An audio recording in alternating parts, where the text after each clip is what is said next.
The first tool you're going to want to have set up is Google Search Console. It used to be called Google Webmaster Tools, but now it's called Google Search Console.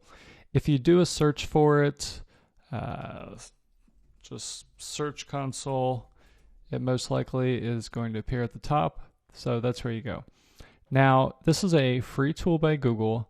You need to have a Google login. So if you have a Gmail address or anything like that, you are set up. And again, that's free.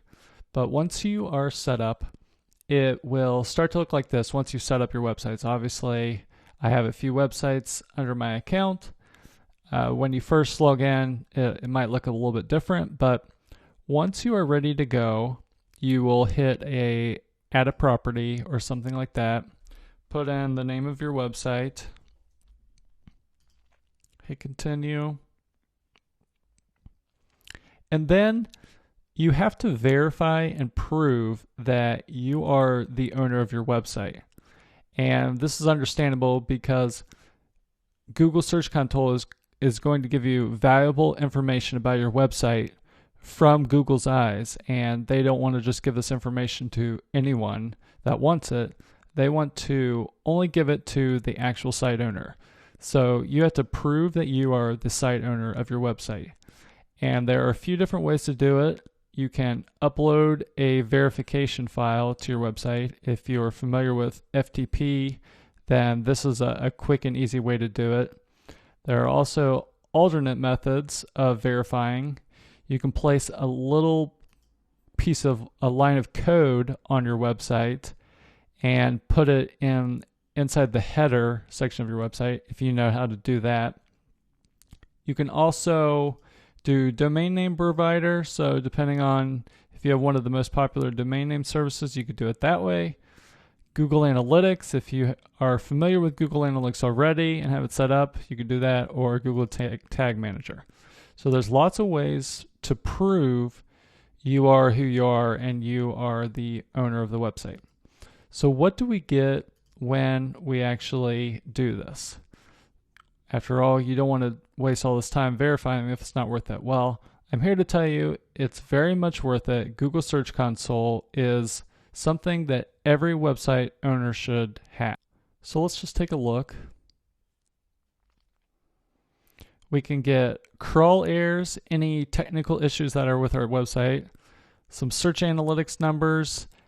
If you want to submit an XML sitemap, which I'll cover, the only way to do that with Google is to do it through Google Search Console. So you have to tell Google about your XML sitemap, and this is where you go to actually do that.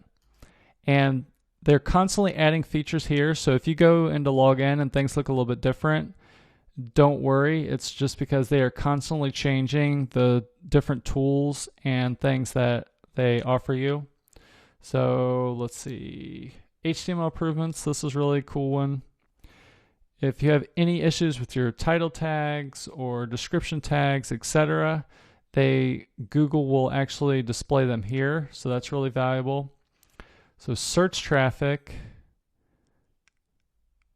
Let's see. Okay, so a few years ago, Google took away what search terms were being displayed in Google Analytics. So you used to be able to know the exact search phrases that people use to find your website. Well, they took that away, and eventually, recently, they started bringing it back, but only in Google Search Console.